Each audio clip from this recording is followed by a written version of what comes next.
스몰 사이즈 드릴까요? 미디엄 사이즈 드릴까요? 요즘 2분의 양치법 정말 화제죠. 나 혼자 산다에서 2분의 7분 양치법이 낱낱이 공개가 됐어요. 재현님, 왜 양치 루틴에 추가하시면 좋은지 알려드릴게요.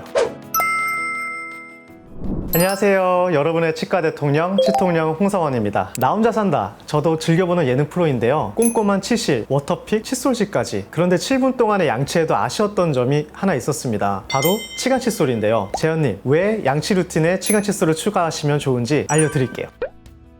오늘은 치간 칫솔에 대해서 얘기를 해볼까 해요. 제가 치과에서 환자분들 잇몸 치료 해드리면서 진짜 자주 하는 말인데요. 환자분 여기는 치간 칫솔 꼭 사용하셔야 돼요. 이렇게 제가 말씀을 합니다. 치간 칫솔 사용을 권해드리는 치아들 사이에는 정말 음식물 덩어리가 들어가 있는 경우도 있고 치태가 많이 남아있어서 잇몸이 많이 부어있는 경우가 있는데요. 평소에 치아 사이의 공간을 보고 이 부분은 어떻게 닦지? 의문을 가지셨거나 치과에서 치간 칫솔 사용하라는데 제대로 사용법을 설명을 듣지 못하신 분들, 평소에 치아에 음식물이 자주 끼는 분들, 이 영상에 정말 많이 도움이 되실 겁니다. 치간 칫솔은 용어 그대로 치아와 치아 사이를 닦는 칫솔이라는 뜻이고요. 일반 칫솔질로 잘 닦이지 않는 부분을 아주 효과적으로 잘 닦아줄 수 있어요. 어떻게 생겼는지부터 일단 보여드릴게요. 저희 치과에서 판매하고 있는 치간 칫솔을 일단 준비를 해봤습니다. 케이스는 이렇게 생겨 있고요. 여기 옆을 보시면은 사이즈가 나와 있어요. 라지부터 미디움, S, 2S, 3S, 4S까지 사이즈가 진짜 다양하게 정말 많이 있고요. 저희는 라지, 미디움, 스몰만 일단 구비를 해놓고 있는데 교정치료 하시는 분들, 환자분들 이제 브라켓과 와이어 사이를 조금 더 잘 닦으시라고 이렇게 좀 큰 사이즈를 권해드리고 있고, 치아 공간이 보통인 분들께 이 치간 칫솔의 사이즈가 좀 클 거고요. S에서 4S 정도까지를 몇 개를 사용해 보시고 본인에게 맞는 사이즈를 선택하시면 되겠습니다. 본인에게 맞는 치아 사이즈라고 한다면은 이 치간 칫솔이 치아 사이에 약간의 저항감을 가지고 들어가는 정도의 사이즈고요. 너무 허당으로 들어가면은 약간 더 큰 사이즈를 선택하시는 게 좋아요. 그렇다고 느낌상 억지로 힘들게 넣어야 들어간다면은 좀 더 작은 사이즈의 치간 칫솔을 선택하셔야겠습니다. 여기 상자 뒷부분을 보시면은 칫솔의 사이즈가 조금 더 상세하게 나와 있습니다. 와이어의 직경과 치간 통과경이라고 해서 그렇게 사이즈가 나와 있어요. 그 부분은 치간 칫솔을 꺼내서 같이 보면서 설명을 드릴게요. 케이스에 꺼내면 이렇게 통에 치간 칫솔이 들어있고요. 보시면 이런 식으로 와이어에 솔이 돌아가면서 심어져 있는 형태로 되어 있는데 마치 아이 젖병 닦는 솔의 축소판처럼 생겨 있습니다. 제가 육아대디다 보니까 그게 제일 먼저 생각나고요. 빨대 내부를 세척하는 솔 있잖아요. 그것과도 비슷하게 생겼습니다. 가운데 와이어의 직경이 나와 있고 이 솔이 어느 정도의 직경의 공간을 통과할 수 있는지 치간 통과경이라는 용어로 표기하고 있어요. 라지 같은 경우에는 와이어 직경이 0.35mm라고 되어 있고 치간 통과경이 1.4mm로 되어 있습니다. 보시면은 칫솔 전체에 이 직경을 보면 한 5mm 정도 되거든요. 근데 이 솔이 접히면서 들어갈 수 있는 치간 공국의 크기를 나타낸 거라고 보시면 될 것 같습니다. 그래서 칫솔을 봤을 때 5mm 정도로 되게 커 보이지만 1.4mm의 공간에 들어갈 수 있다라고 이해를 하시면 되겠어요. 나중에 처음 사보셨을 때 1.4mm라고 했는데 왜 이렇게 커? 라고 생각하시는 분들 분명 있습니다. M과 S 사이즈도 같이 한번 비교를 해볼게요. 이렇게 되어 있는데 M 사이즈는 치간 통과경이 1.2mm, S는 치간 통과경이 0.9mm라고 되어 있습니다. 라지를 제외하고는 치간 공국에 더 잘 들어가게 하기 위해서 솔 끝부분이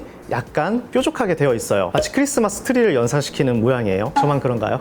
이외에 2S, 3S, 4S도 치간 통과경이 각각 0.8, 0.7 이렇게 0.1mm씩 줄어들어요. 치간 공극이 작으신 분들은 4S부터 해서 한번 사용을 해보시면 좋을 것 같습니다. 이게 또 제품마다 사이즈의 표기 방법이 달라요. 어떤 제품은 그냥 스몰, M, 라지, 뭐 2 라지 이런 식으로 되어 있는 것도 있고요. 그래서 이걸 사용하시다가 뭐 다른 거를 사용하시더라도 치간 통과경이 몇 mm인지 확인을 하시고 그 사이즈에 맞게 구입을 하시면 좋겠습니다. 사용 방법은 사실 간단합니다. 이렇게 뚜껑을 열고 닫게 되어 있고요. 뚜껑을 손잡이 뒤에 끼워주시면 손잡이를 더 길게 사용하실 수 있고, 앞니 같은 경우에는 이렇게 그냥 꺾지 않고 이 상태에서 앞니 사이를 그냥 이렇게 왔다 갔다 하면서 사용하셔도 편하고요. 어금니는 이렇게 사용할 수가 없으니까요. 볼이 있으니까 이렇게 사용할 수가 없잖아요. 그래서 와이어 부분을 90도로 구부려서 사용을 합니다. 여기서 가장 중요한 포인트가 있어요. 와이어를 90도로 구부릴 때 와이어가 노출된 부분을 구부리는 게 아니라 밑에 이제 플라스틱으로 감싸져 있는 부분, 이 부분을 구부리는 겁니다. 이 노출된 와이어 부분을 구부리게 되면은 몇 번 못 쓰고 와이어가 끊어져 버리기 때문에 이 밑부분을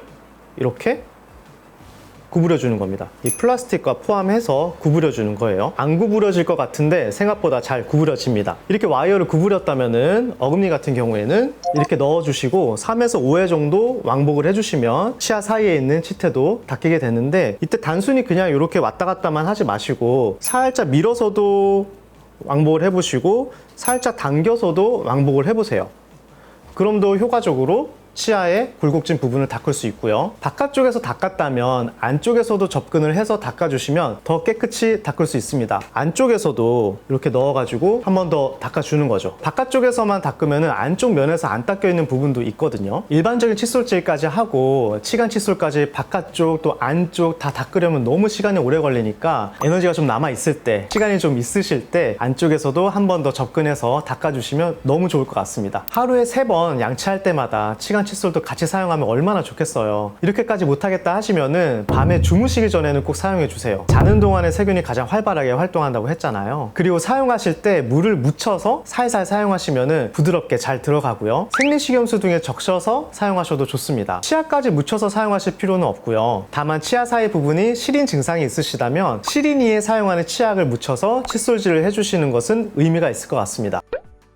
제가 아까 사용하실 때 와이어가 노출된 부분을 구부리면 몇 번 못 쓰고 와이어가 끊어져 버린다고 말씀드렸잖아요. 여기서 눈치채셨을 겁니다. 치간 칫솔은 일회용이 아니고요. 한 열흘에서 2주 정도 사용하시면 버리시고 새 것으로 사용하시면 되겠습니다. 칫솔질을 다 하셨으면 흐르는 물에 잘 세척을 해주시고요. 바로 뚜껑을 닫아버리게 되면은 마르지 않고 여기서 세균이 또 증식을 할 수 있으니까요. 일반 칫솔처럼 통풍이 잘 되는 곳에 같이 보관을 해주시고요. 치간 칫솔 쓸 때 피가 자꾸 나요 하면서 물어보시는 분들이 계시는데 이때 계속 써야 하시는지 궁금하실 거예요. 피가 나는 이유는 그동안 그 부분이 잘 닦이지 않아서 잇몸 염증으로 인해서 부어있기 때문인데요. 이때는 조금만 건드려도 피가 나는 게 정상이에요. 하지만 피가 나더라도 적당한 강도로 잘 닦아주시면은 며칠 지나면 좀 가라앉고 피도 좀 덜 날 겁니다. 지속적으로 깨끗하게 닦아주시면 피도 안 나고 부어있던 잇몸도 거의 가라앉을 거예요. 그리고 잇몸이 부어있다가 또 가라앉으면 치아 사이의 공간이 조금 더 커진 것처럼 느껴지실 수 있습니다. 그러면 치간 칫솔 때문에 잇몸이나 치아가 깎여서 커진 거 아니야? 라고 생각하실 수도 있는데, 잇몸이 부어서 그 공간을 꽉 막고 있다가 잇몸이 정상적으로 돌아오고 가라앉으면서 그 공간이 드러난 거니까 걱정하지 않으셔도 될 것 같습니다.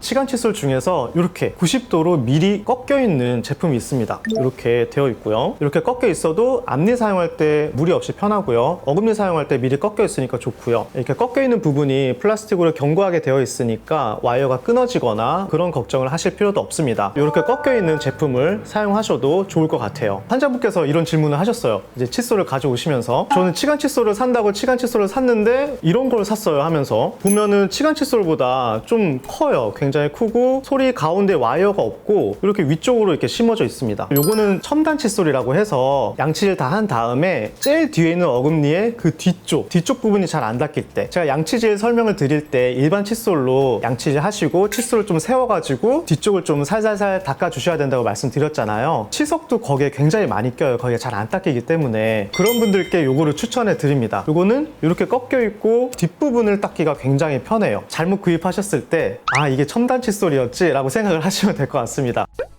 그리고 치실이 좋아요, 치간 칫솔이 좋아요, 정말로 많이 질문을 해주십니다. 일단 치간 칫솔을 사용하실 수 있는 정도의 치간 공격이 있으신 분들이라면 치간 칫솔을 우선적으로 사용하시면 좋아요. 그리고 치간 칫솔로 닦이지 않은 부분들을 조금 더 꼼꼼하게 닦기 위해서 치실을 사용하시면 좋겠고요. 치아 사이 공간이 많이 넓은데 치실로 정말 꼼꼼하게 치아면을 효과적으로 닦기가 생각보다 어렵거든요. 공간이 많이 남으니까 적절하게 치면에 대고 닦아주기가 좀 어려워요. 벽에 페인트를 칠한다고 생각을 해보면 큰 롤러로 다 칠한 다음에 모서리 부분을 붓으로 칠하는 것처럼 치간 칫솔로 넓은 부분을 다 닦아주시고 치실로 마무리를 하신다고 생각하시면 좋을 것 같아요. 하지만 이런 경우 있어요. 치간 칫솔이 잘 들어가지 않으시는 분, 이런 분들은 치실만 사용하시면 되겠고요. 그리고 잇몸 가까운 부분의 치간 공극이 아니라 치아와 치아가 맞닿는 면 자체가 좀 타이트하지 않고 살짝 이제 벌어져 있는 경우도 있습니다. 그래서 치실이 쉽게 들어가는 경우에 맞닿는 면에도 미세하게 치태가 잘 끼고 이 사이가 잘 썩어요. 치실을 꼭 써주셔야 합니다.